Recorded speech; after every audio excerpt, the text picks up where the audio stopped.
Mugora mwiza nshuti bakunze ba Good Rich TV ni wa mwanya w'ikiganiro Ubunyafrika Promotion Program aho muri kumwe nanjye Dr. Francis ugiye kuyobora iki kiganiro. Tumaze iminsi tuganira byinshi bitandukanye uburyo Afrika ishobora kwigira. Twaganiriye Afrika nk'isoko y'ubukungu bw'isi, aho twabonye ko resources nyinshi, ubukungu bwinshi, ubutunzi bwinshi bukomoka muri Afrika.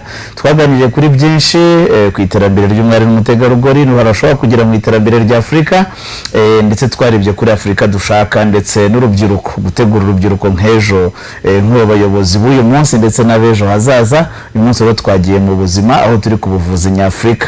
Ubuvuzi nyafrika nimba uvuga wumve n'ubuvuzi bwa kinyarwanda, wumve ubuvuzi gakondo, aho kera na kare bwagiye bugira umumaro munini. Muzi abungaga abavunitse n'ubushahara aho bikiri, muzi abajya barwara bikananirana bikaba ngombwa ko bajya mu bavuzi bakoresha imiti y'ibyatsi kubaruta se wenda barozwe, muzi abariwe n'inzoka kugombora. Ibi byose mu byumve aho uyu munsi tugiye kuganira dusesengura turangaye ubu buvuzi hari icyo bwari bumaze. Turaza kubihuza n'ubuvuzi buriho ubu bwo twita Western Medicine, ubuvuzi bw'ikizungu, ariko turebe n'imiti iri ku isoko niba hatakirimo akaboko k'abanyafrika, niba hatakirimo resources zacu. Uyu munsi ntabwo ndi jyenyine, ndi kumwe na Dr. Raymond Muganga muri studio za Good Rich TV. Tuguhaye ikaze, basuhuza abadukurikiye kuri televiziyo ndetse mukanabibwira.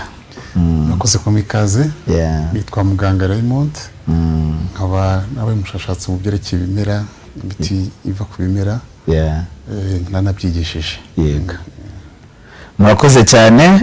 Mwamwumvise Raymond Muganga ni muri research, ni umuhanga akaba n'umushakashatsi, kandi ubushakashatsi bukoze ku miti y'ibimera ndetse yaranabyigishije muri kaminuza y'u Rwanda. Akaba yarigisha muri kaminuza y'u Rwanda, ubu akaba akora no muri laboratoire muri Rwanda FDA, ariko uyu munsi yaje nk'umushakashatsi. Turabana nk'umushakashatsi, turabana nka researcher wakoze kuri ibi by'ibimera. Raymond, uwaba dukurikiye kuri televiziyo abenshi ntabwo bazi ibijyanye n'ibi bimera, imbaraga bifite. Reka tubanze tuvuge ku bimera, reka tubanze tuvuge kuri ubuvuzi bukoresha ibimera mbere yuko twinjira nyirizina icyo bwafashaga abanyarwanda. Ubundi tukivuga ubuvuzi bukoresha ibimera, umuntu yakabaye yumva iki? Ibimera bigira yahe moko? Ese bishobora kuvura gute? Waba dukurikiye nk'abantu babyigishije muri kaminuza, nk'abantu babikozeho ubushakashatsi, nkeka ko n'ubu bushobora kuba bugikomeje, mwatubwira iki ku bimera n'imbaraga zabyo? Nyazombi ibitabo byinshi, imbaraga y'Imana ivura ikorera mu byaremwe. Ibimera bifite akamaro gakomeye, ariko hari utubonye bwa mbere wizerera gusa mu bintu biri chemical, utizerera muri ibyo bimera. Watubwiraho iki? Ibimera rero buriya nava ko bivura ku buryo bubiri. Yego, mwakongera ijwi. Bivura ku buryo bubiri. Icyambere nuko tubona ibimera nk'ibiribwa, bivura no kuvura kwa mbere no kwirinda. Birya neza buryo wirinda. Ariko n'ibindi bimera bifite n'imbaraga zo kuba byavura indwara zitandukanye. Navuga ko n'imbaraga bitera byahawe n'Imana, ariko navuga ariko niko z'ubushakashatsi usanga buryo bimera bifite, navuga ngo ubureme bwabyo bwo bugaragara no muri siyanse koko bivura koko. Bivuga ngo ibikoze ibyo bimera haba ari mu bice bitandukanye, ugasanga koko binavura, kandi wanapima ugasanga ko bigaragara ko rwose bishobora kuvura indwara runaka. Bivuga rero ngo dushobora kuba twabikoresha twirinda indwara, aho dushobora kuba twanabikoresha twivura indwara runaka. Yego. So ngira ngo dukurikiye wabyumvise, iyo tuvuga ibimera hazamo n'ibyo kurya. Of course urumva nutrition ni kimwe muri pariti y'ubuvuzi, ariko ibitwe dusanzwe tubizi. Nuvuga inyanya ni ibimera, nuvuga ibitunguru ni ibimera, nuvuga intoryi ni ibimera, ndetse usanga kenshi hari n'imiti ikorwa muri ibyo byo kurya, havamo izi food supplement n'ibindi. Ariko uyu munsi turaza kwibanda kuri ibyo bimera bivamo ibyo kurya bisanzwe biribwa, ariko tujye no kuri herbal medicine, tujye no ku byatsi, ibiti, imizi, amababi. Mwavuze ko bishobora gukorwamo ibyo kurya n'imiti birinda ndetse binavura. Umuntu dukurikiye uyu munsi ashaka amenye, ese mu Rwanda dufite abantu bashobora gupima ibyatsi ibimera, abantu bize ibyatsi ibimera, kuko tuzabavuzi gakondo babisigiwe na basekuru, kavuga ati gene bikomoye kuri sogokuru, ni ibintu by'umurage, mvurisha ibimera, mvurisha uduhu tw'inyamaswa cyangwa utundi duce dutandukanye, ariko ibi bimera dufite abantu babyize, bashobora kubyigisha, bashobora kubibyaza umusaruro, bikaba byakorwa n'iyo miti koko irinda ikanavura indwara. Niba ngombwa mutubwire na bimwe mu bimera dufite mu Rwanda bishobora kuba byagira indwara birinda cyangwa binavura bitari ibiribwa. Murakoze. Dr. ibyo turabafite abantu babyize rwose, ndetse biranigishwa muri kaminuza y'u Rwanda no mu zindi institutions zitandukanye, babyize ku buryo butandukanye. Nko muri kaminuza y'u Rwanda nk'agashami ka farumasi hari isomo ryabyo, ndetse uretse no kubyiga babishyira mu bikorwa, ni ukuvuga ngo urabyiga muri theory ariko no muri practice, ni ukuvuga ukajya muri laboratoire ukaba wapima koko bivura, ukamenya n'ibigize ibyo biti. Birashoboka cyane rero ko twabibyaza umusaruro, kuko dufite n'abantu babyize kandi banabikunda. Ikindi navuga ni uko ntabwo bitangiye vuba, kuva na cyane twagize imiti iva kuri ibyo bimera, atari ukuvuga ngo tuyihawe n'abavuzi gakondo gusa. Uzi ikigo cyitwa IRS cyitwa NIRDA, kuva na kera rwose cyagifite iyo miti iva ku bimera rwose ubu nitunganyije, inazo ndetse ikaba yajya no hanze y'u Rwanda, abantu bayikoresha banayikunda. Bivuga rero ngo ntabwo ari ibintu bishya, n'ubwo birahari kandi binagaragara kuko bishoboka. Ngira ngo mwanabizi yuko hari n'imiti ya kizungu yagiye iva ku bimera, ndetse byo mu Rwanda binahari mu Rwanda ubu ngubu. Bivuga rero ngo kwibyaza umusaruro birashoboka, kandi no kuba twanabyiza twabikoresha birashoboka. Dr. yaba ari nk'iyihe miti yavuye kuri ibyo bimera? Hariho n'ibihingwa hano mu Rwanda ashobora kuba gifite no munsi y'urugo ariko atazi ko afite ikintu cy'agaciro, byaba ari nk'ibihe? Mwaduha n'ingero. Ni myinshi itandukanye. Reka mbere ku gikakarubamba. Bakizi ya karubambe, aloe, tugira ubwoko kugira ngo kuri 5 mu Rwanda. Reka mvuge umuravumba, buriya nawe wavuyemo umuti uvura inkorora. Mvuga inturusu zitandukanye, nazo zigera kuri 20 na zingaye ziboneka cyane mu Rwanda, nazo zifite nawe umuti uvura inkorora. Ndavuga sinzi namuzi igiti cyitwa bitanga umunyiragisaka. Ndakizi. Yewe ni byinshi ntabwo mwavanga birombe. Umunyiragisaka uva mu mutuvura iki? Uvura inzoka. Ni byinshi ntabwo mwavanga birangiza, ni byinshi rwose. Ngira ngo udukurikiye kuri Goodrich TV, ibyo ni bike kandi ushobora kuba ufite iwawe. Ndakeka nta munyarwanda utazi umuravumba, kuko yagiye ifasha kenshi mu ndwara zitandukanye, no biracyakoreshwa. Inturusu zifite ayo moko atandukanye bavuze, igikakarubamba kivamo imiti itandukanye ikora ku ndwara zitandukanye. Ibyo byose ni ibintu dufite mu Rwanda, kuba rero dufite abahanga ndetse n'abashakashatsi bashobora gupima, bakamenya dose, bakamenya ratio. Ntabwo tubivuze ngo wiruke usarure usekuru utangire umwe, kuko ntabwo uzi dose yabyo, ntabwo uzi ngo nta muravumba ungana iki, ntabwo uzi ngo nakoresha inturusu gute, ntuzi ngo igikakarubamba nagitunganya nte. Ahubwo turi kureba uburyo ibi bintu dufite bishobora kuzabyazwa umusaruro. Tugarutse kuri iki, Dr. Raymond, kera ubuvuzi bw'ikizungu butaraza mu Rwanda, butarakwirakwira cyane muri Afurika, Abanyafurika birwanagaho, Abanyarwanda birwanagaho, ndetse hari n'uburyo abantu barwaraga bakavura, ko nibuka tukiri abana baduhaga ibintu bita cyimbazi ngo bivura inzoka. Nibuka ko umuntu warwaye inkorora n'ibicurane, hari ukuntu bamukoreraga umuravumba. N'ubu hari ababifata tangawizi y'umuravumba, ubuki bakavanga. Niki mwatubwira kuri ubuvuzi bwo hambere, tugereranye ubuvuzi dufite ubu n'ubwabanje butaraza? Ubwabanje bwari bumeze bute? Bwari bufite izihe mbaraga? Bwari bufite akahe kamaro ku Banyarwanda ndetse n'Abanyafurika? Ubuvuzi dufite ubu bwo buhagaze bute? Ese ugereranyije n'ubwari buhari imbere, phytomedicine ibyo bikoreraga gakondo n'ubukora ubu, ibyagira ingaruka ku buzima ni ibihe? Kugira ngo tuze kureba icyiza n'impamvu tugomba kugikomeza, ndetse n'uburyo tugomba gusaba leta zitandukanye nk'abapanafricanist hagashyirwamo imbaraga kugira ngo tudevelope, tuzamure bwa buvuzi bwacu nyafurika. urakoze. Reka nsa nk'utangiye ndaho urangirije nk'abanyafurika banakunda Afurika. Buriya mu mateka bavuga ko ubundi nabakubuvuzi bwataranye n'abantu, kuko ubuvuzi buva ku bimera bwataranye n'abantu, kuko batangira kubaho n'ubundi batangiye kurwara bitabaza ibyo bafite hafi. Ariko kugeza ubu ngubu tugendeye ku bifatika, igitabo cyerekana ibimera, imiti iva ku bimera cya kera gishoboka cyari muri Afurika, cyabonetse muri Afurika muri Egypt. Ariko nuko nyine gifite aho byanditse bigaragara ko nyine cyari gihari, bivuga ko mbese bashoboye kubyandika.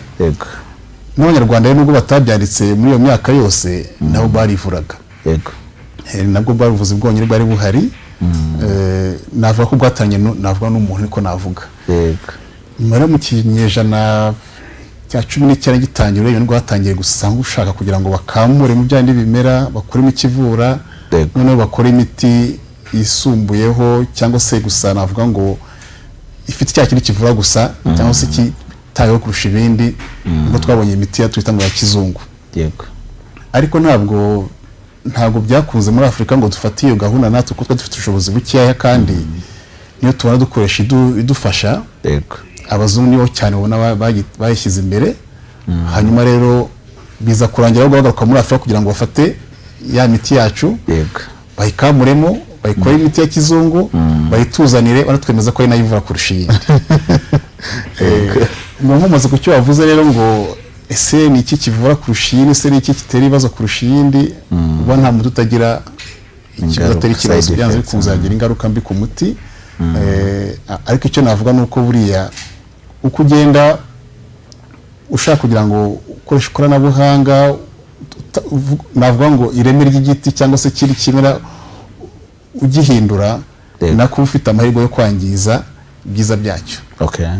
Icyo navuga ni uko buriya nta bushakashatsi bwigeze bukorwa ku muntu igihe kirekire no ku bantu benshi nk'ubuvuzi gakondo, kuko ntabwo bakoreshaga inyamaswa ngo bagire gute, bazigiragaho yenda kureba icyo zikoresha kugira ngo zivure.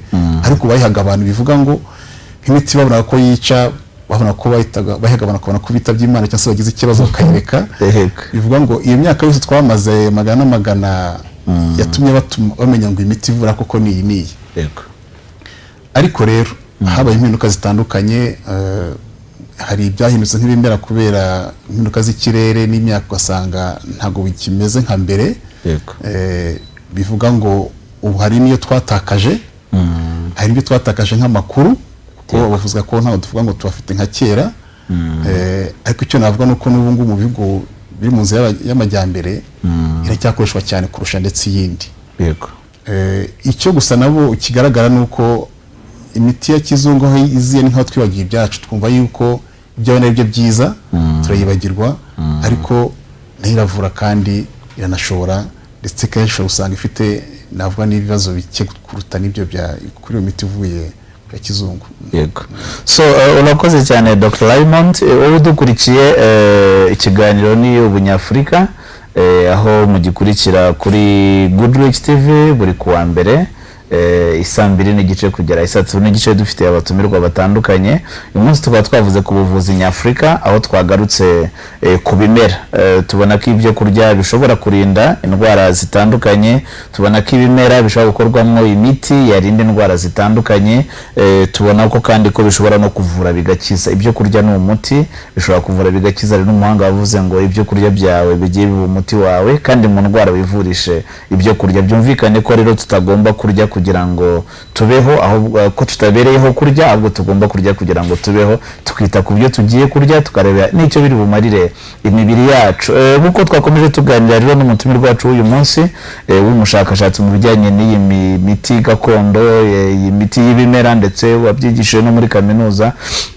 Iyi miti yahozeho na mbere, ndetse yagiye ivura ndetse na cyane, nubwo byaje kuba ngombwa ko ahubwo itwarwa nka raw material, nk'iby'ibanze, igatunganywa kurushaho, igakorwamo ubundi bwoko, igakorwamo udusiro, igakorwamo ibinini, igakorwamo amakapsule ikongera ikagaruka ku isoko ryacu ariko yahenze, ndetse hari n'ibyatakaye mu by'umwimerere nk'uko bamaze kubitubwira.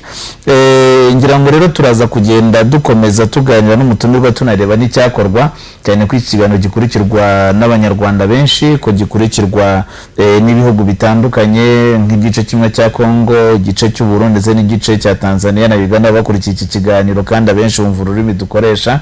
Turaza kubaha umwanya mukomeze mwohereze SMS kuri ya nimero muri kuri ecran zanyu, ndetse nitumara kugishyira kuri platform ya Pan Africa. Dutegereje gukomeza kubona ibitekerezo byanyu ku cyakorwa kugira ngo ubuvuzi bwacu bwongere bugaruke.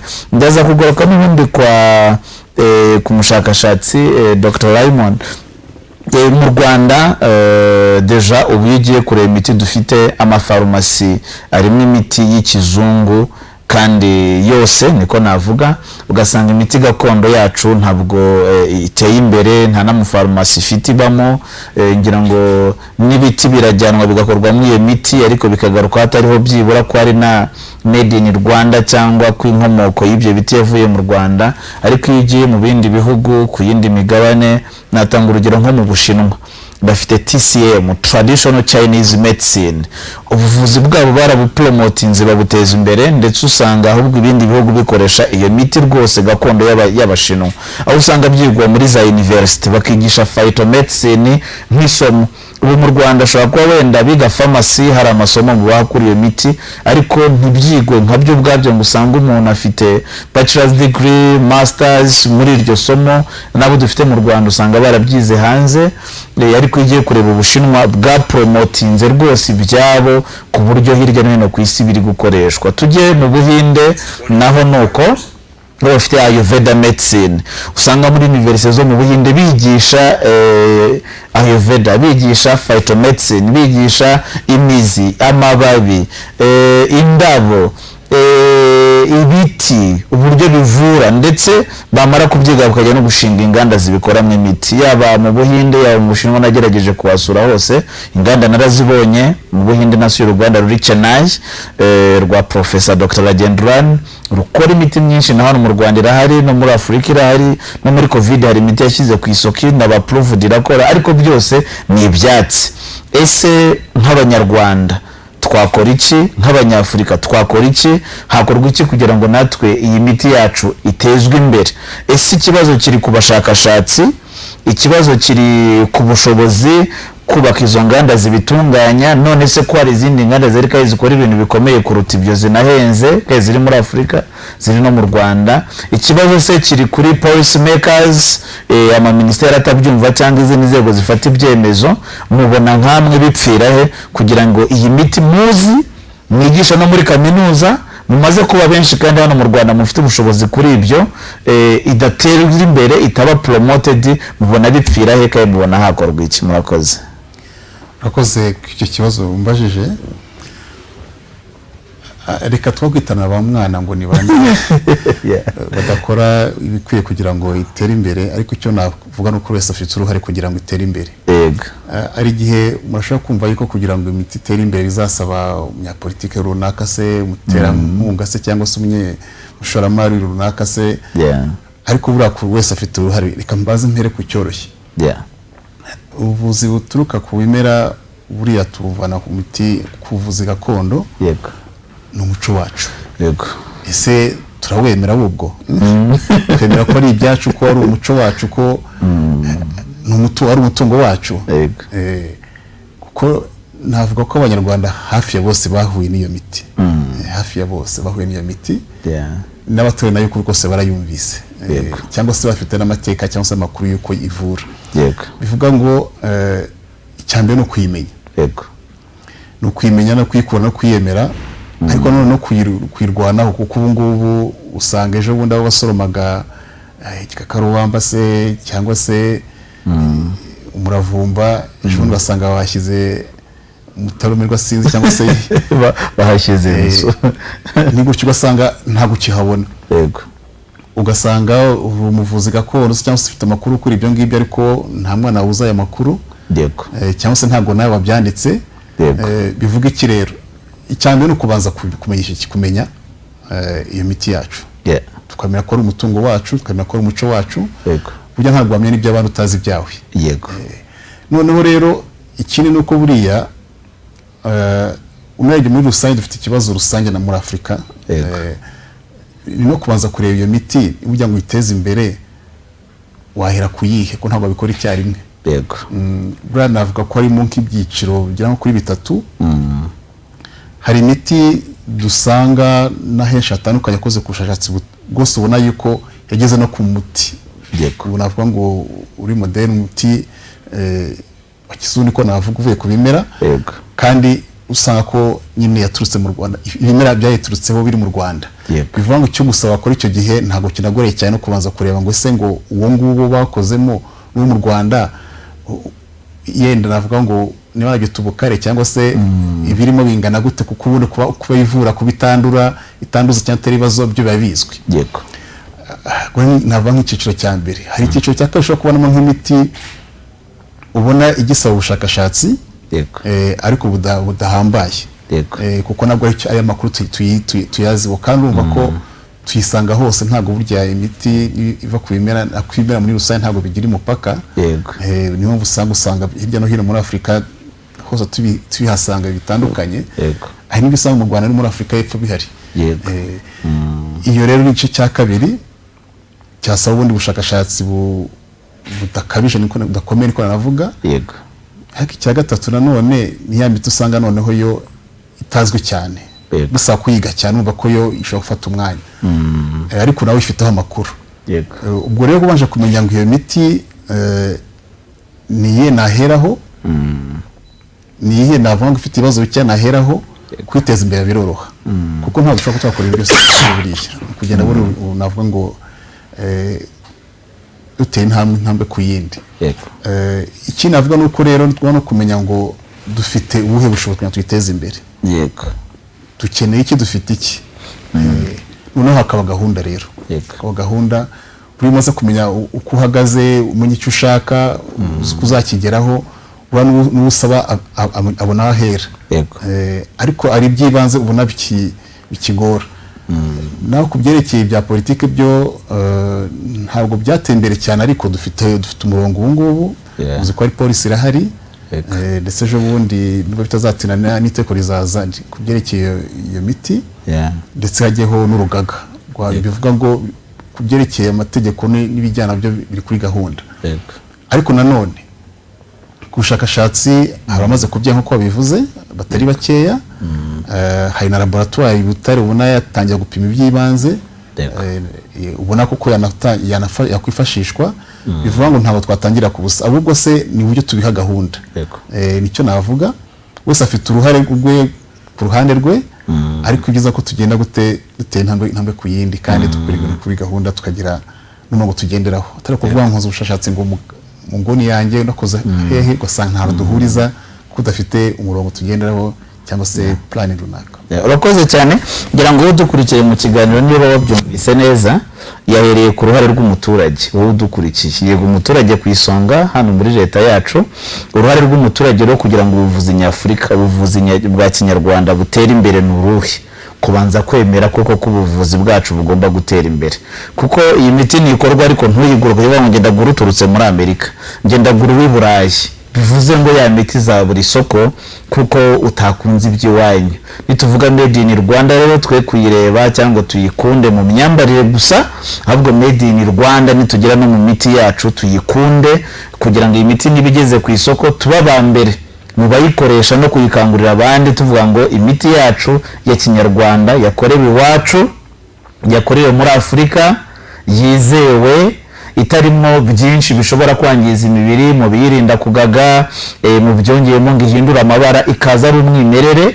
At least tubanze tuyikunde. Hari uruhare rwawe rero udukurikiye uyu munsi nk'umuturage. Uruhare rwacu udukurikiye uyu munsi ntuzayikonsiyuminga kuko ikozwe igomba gukorwa ifite isoko igomba gukorwa ifite ibikorewe reka tuzayiteho. Urwo ni uruhare rwacu rwa mbere. Uruhare rwacu rwa kabiri ni babandi bafite ubumenyi kuri ubu buvuzi gakondo babisigiwe n'ababyeyi bazi ibi byatsi bazi iyi miti. Ni byiza ko mwandika ukandika igitabo ukagira ibyo wandika kugira ngo n'ubu utanagihari ariko abagukomokaho cyangwa abashakashatsi nabo bazagira ahantu avuga ati ariko hano Nyagatare, hano Cyanika, hano Rusizi, hano Rubavu hari umukecuru yavuraga indwara nyinshi zitandukanye, dore igitabo yanditse kirimo ibimera yakoreshaga, dore aho yabihinze, binafatwe bijyanwa muri laboratoire bipimwe banarebe ngo ese ibi byakora bite, byafasha bite. Icyo ni cya kabiri. Icya gatatu, ya miti noneho yakozweho n'ubushakashatsi yanemejwe iri no ku isoko na ingredients zizwi, za ingredients noneho zihari zifatwe zitangire gukoreshwa zikorwe mu iyo miti, banarebe koko nibifite ubukare kuko yarabivuze bungana n'ubwiyongeye ikorerwa hanze kandi raw material zaturutse hano. Cyanyuma yindi itamenyerewe ku isoko noneho cyane ko ibi bimera imirima niba mike mu Rwanda, ibi biti bishobora kwera no mu bindi bihugu, ibi biti bishobora kwera no mu yandi mashyamba dukikije ibihugu bidukikije. Nk'abanyafurika dukore dutere imbere, ya miti bya biti tubibyaze umusaruro.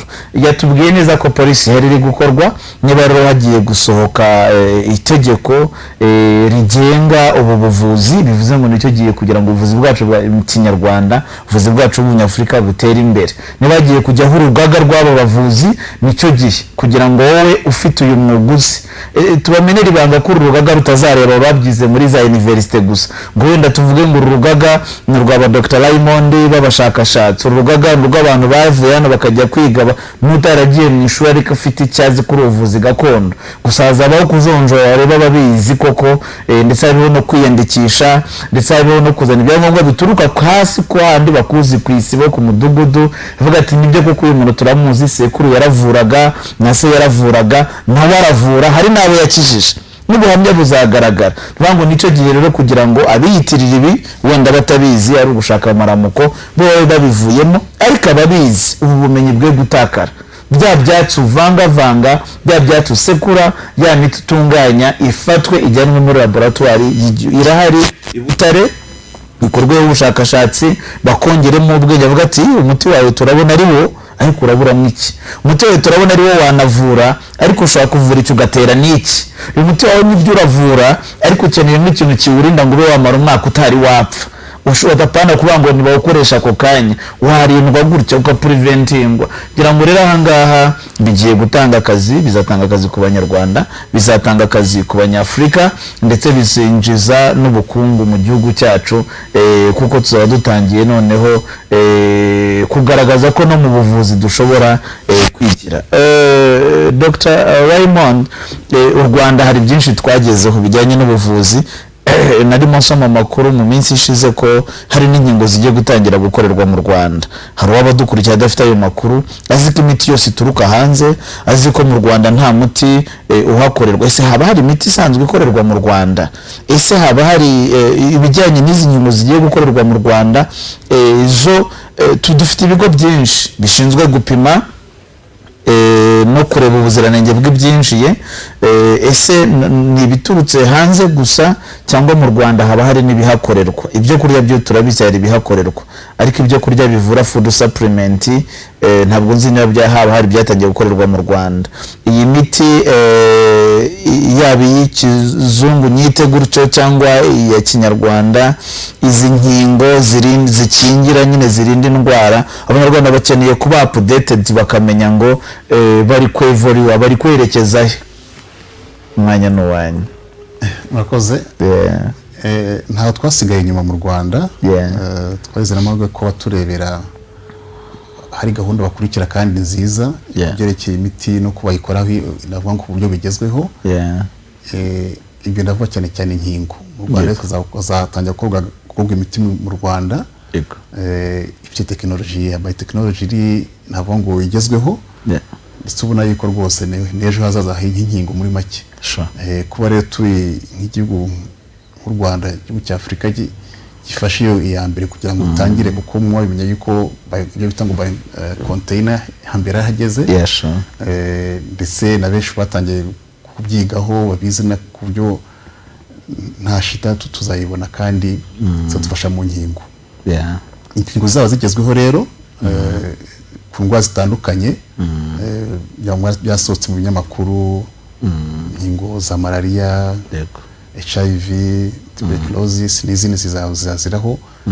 Dufite amahirwe ko dufite iyo tekinoloji, tuzabona dufite iyo tekinoloji mu Rwanda ku buryo bizanatuma nabo turera cyangwa se n'abarimo kwiga babona aho bashobora kuba bagira gute bashyira mu bikorwa ibyo biga. Ikintu gikomeye cyane. Ubwo rero bivuga ngo byerekeye inkingo byo dufite intambwe kandi nziza. Twamaze igihe kirekire tudafite inganda mu Rwanda zikora imiti ikizungu, kugira ngo mubizi ko gose ari hafi gutangira ngo kandi zifite nabanga iby'ibanze gose byose byagiye ku murongo. Namakuru mwabonye kandi atandukanye yerekana gose ko noneho ntabwo tukifite ubwoba kuvuga ngo tubona imiti gusa iturutse hanze. Nkuko bivuze rero no kubimera hari ibiribwa biri ku isoko kandi biva mu byo mu Rwanda bitandukanye rwose. Yene intambwe y'acyakeneye guterwa cyane ku byerekeye imiti iva ku bimera. Irahari ariko ntabwo irajya ku murongo. Ariko ikigo cya Rwanda FDA gifite nayo gahunda yo gusatangira kuyandika niko navuga. Nayo n'urugendo. Gahunda irahari kugira ngo nayo ishobora kuba yamenyeka ko burya ntabwo ari ufite umuti wizera wowe yuko byanze bikunze uzawushyira ku isoko. Na byiza yuko icyo kigo kibiha umurongo kugira ngo koko kirinde ubuzima bw'Abanyarwanda n'abatuye mu Rwanda. Iyo gahunda irahari rero. Turabona ko hari gahunda gusigaragara kugira ngo ari inkingo, ari imiti ikizungu ndetse ari ibiribwa bivura biva ku bimera n'imiti iva ku bimera bizajya ku murongo kandi turabyizera ko bizakunda bidatinze. So urakoze cyane.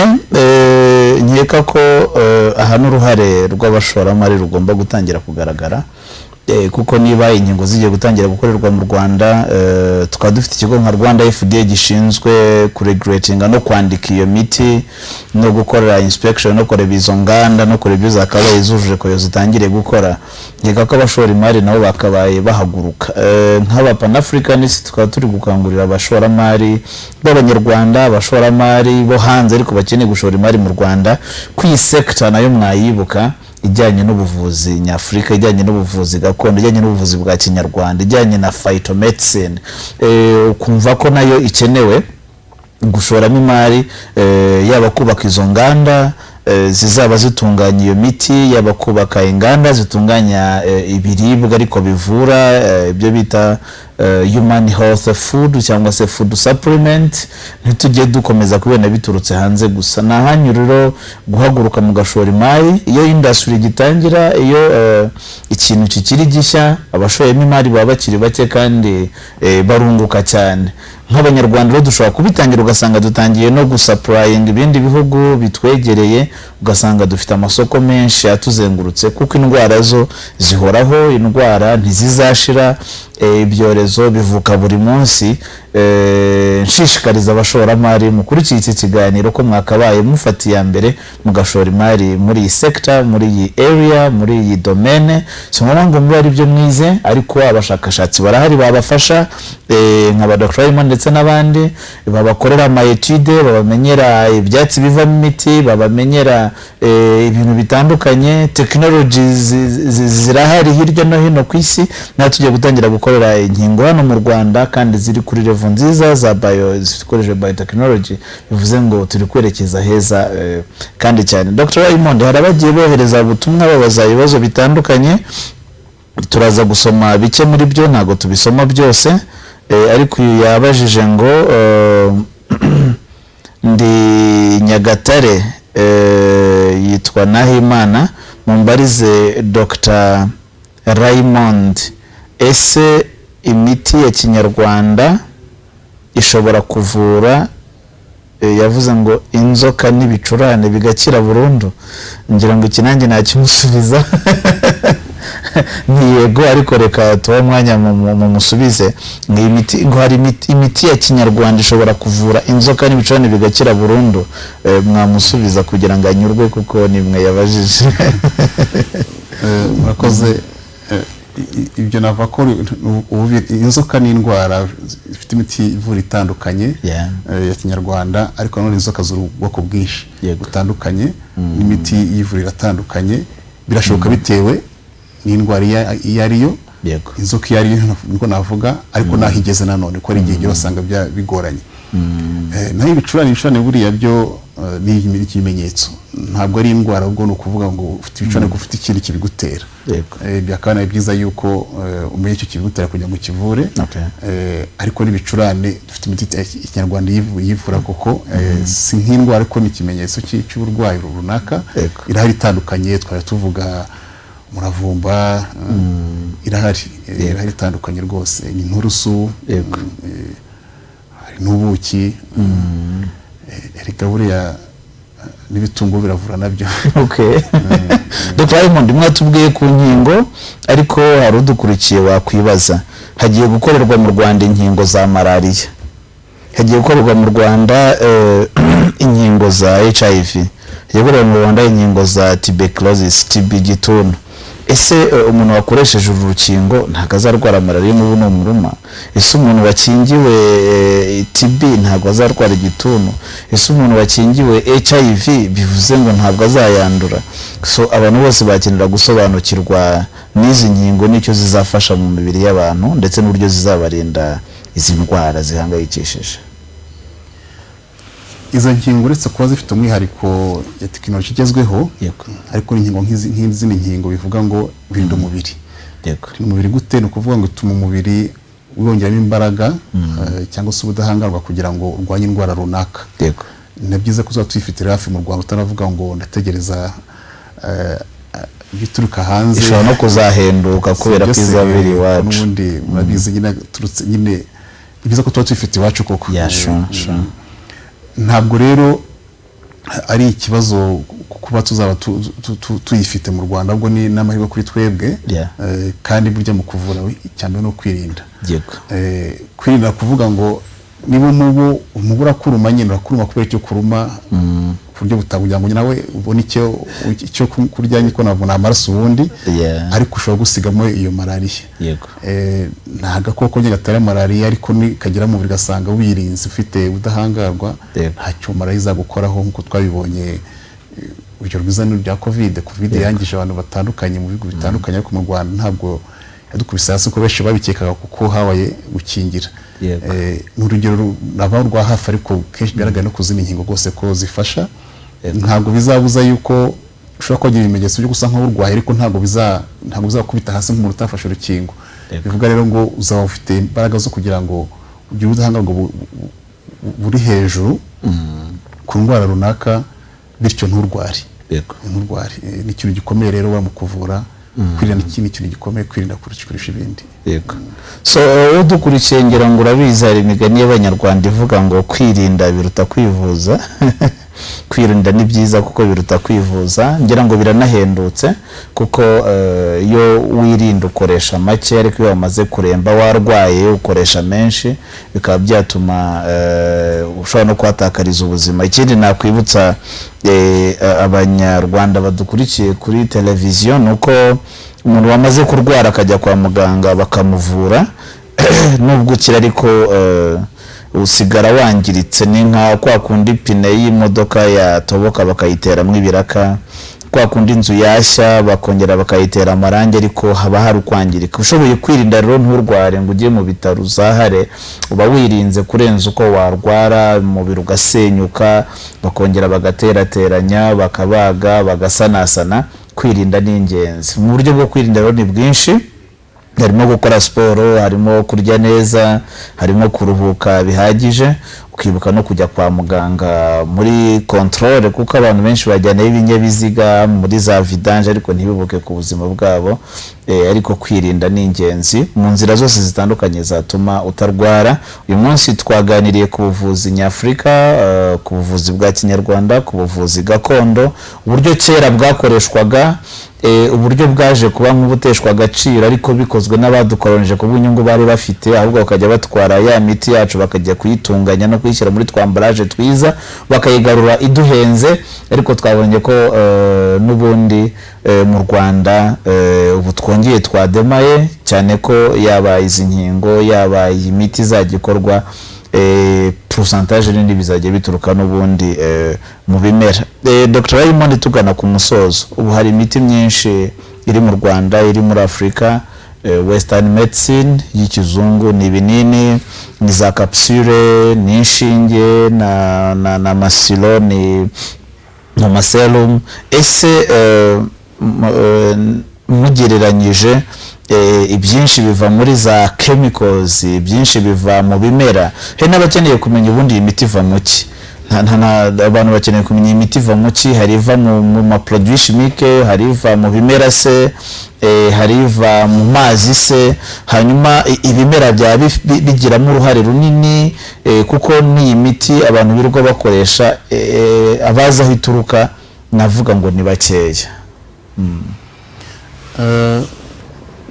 Mu ntangiriro urebye imiti yitwita ngo ya kizungu, bayikoraga bavuye ku bimera 100%. Yego. Ariko icyabaye kugira ngo habe gukora myinshi kandi haboneke n'inyungu, icyabaye nuko bakoragamo bakamuragamo ikivura, noneho bakigana ko navuga ngo imiterere yacyo, kugira ngo noneho bakore ni chemicals. Rero ubu ngubu imiti ubona myinshi ni imiti ahubwo biganye uko imeze mu kimera, noneho bakayikora kugira ngo ize noneho yuko ifite iri ku bwinshi. Nituvuga ikimera byumvikane ko ni imizi y'ibiti wenda bakamuye, ni amababi se bakamuye, ni imbuto se bakamuye, bakabona ingredients bigize uwo muti, bakajya kwigana bakawukora mu bindi bitari bimera. Ibyo bindi ni ibiki bishobora kuvamo iyo miti isa n'iy'ibimera bikatari bimera? N'ubutabire nabyita rivuza chemicals nyine. Ariko none naraho bigera ugasanga bitari 100%, kuvuga ngo byanze kunze bagahera ku kimera, kuko babona ubyo imiterere yayikomeye isaba kugiheraho byanze bikunze kugira ngo ukore n'ibindi. Imishire tubona ubu ngo niba y'ubutabire niko navuga, habaye kwigana ya yindi terere, navuga ngo yiva ku bimera. Yego. So wowe dukurikiye mu kiganiro, ngira ngo wize byinshi, wungutse byinshi, kandi niba wagifatiye hagati cyatangiye, ushobora kuzajya udukurikira kenshi, ni buri kuwa mbere saa 2 kugera saa 3 n'igice.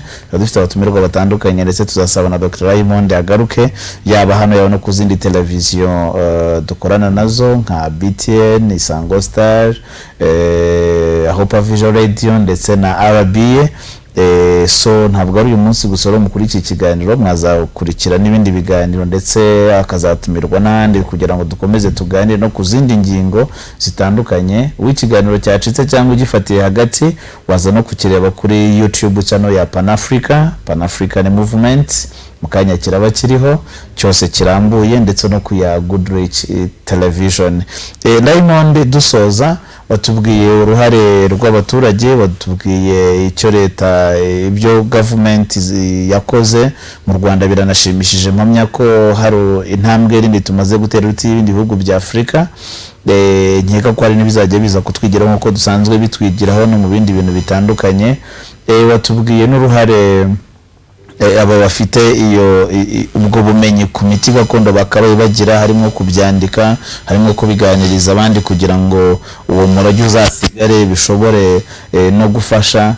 Ese nk'abashakashatsi haba icyo kintu cyo kwegeranya amakuru mu Rwanda, y'abafite ubumenyi kuri ibyo bimera, y'abafite ubumenyi mu ikorwa ry'iyo miti, haba hari baratangiye kwegeranywa, haba hari association ibahuza, ko hagiye kubaho urugaga noneho rukombayininga n'itegeko ribigenga, ariko haba hari ibyabanje gukorwa, haba hari aho bari basanzwe babarizwa, kuri rimwe navuga ati ndashaka umuntu uvura igicuri akoresheje imiti gakondo, akaba hari aho yabibona, haba hari icyaba cyarakozwe mbere kugira ngo byegeranywe bibe bihari bifite aho bishobora kubarizwa.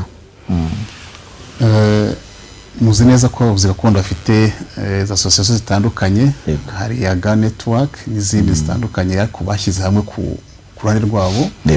Ariko n'abashakashatsi b'u Rwanda ku byerekeye ibimera nabo bafite nabo network na Preka, na Preka chapter Rwanda, na Preka ni Natural Product Research Network for East African countries, for EAC. Abanyarwanda barimo rero bivuga ngo ndetse burya mwize cyamukora ku bintu bimwe muramenyana. Ngo rero kuba harabaye kuganira no kugira ngo habe guhuza amakuru, ko navuga atari mu Rwanda gusa ndetse no muri Afrika aretse ngo mvuga iyo na preka ni muri ESC ariko yabaye muri Afrika hose ubu ngubu bose no kuzamo ariko ntabwo ari 100%. Ntabwo ariko tubyifuza aho tubona ko hakibura amakuru ndetse no mu Rwanda basanga ngo badafite amakuru bataherekanye ko bikwiriye akijyanye nuko urwego rwo kugira ngo bayatangire urahari. So reka tubashimire mwebwe mwabanye natwe muri iki kiganiro ubunyafrika aho twaganiriye ku buvuzi nyafrika aho mwaba mwari muherereye hose mu mujyi wa Kigali, amajyepfo, amajyaruguru, iburasirazuba n'iburengerazuba. Dushimire n'ababaye ku buhanga bw'ibyuma Landry ndetse na n'uwari kuri kamera. Dushimire kandi namwe mwabanye natwe mu kiganiro, mwakoze kuza n'ubutani tubatumira muzagaruke. Mwafashije abanyarwanda, mufashije abanyafrika, kandi n'akazi mukora k'ubushakashatsi kuri ibi bimera no kubyigisha no musanzu ukomeye mutanga ku gihugu, ku banyarwanda, kugira ngo twubake u Rwanda dushaka ndetse na Afrika nziza twifuza. Mwakoze cyane rero, Imana ibahe umugisha. Turabashimiye mwese rero, muraraharyana. Bye bye.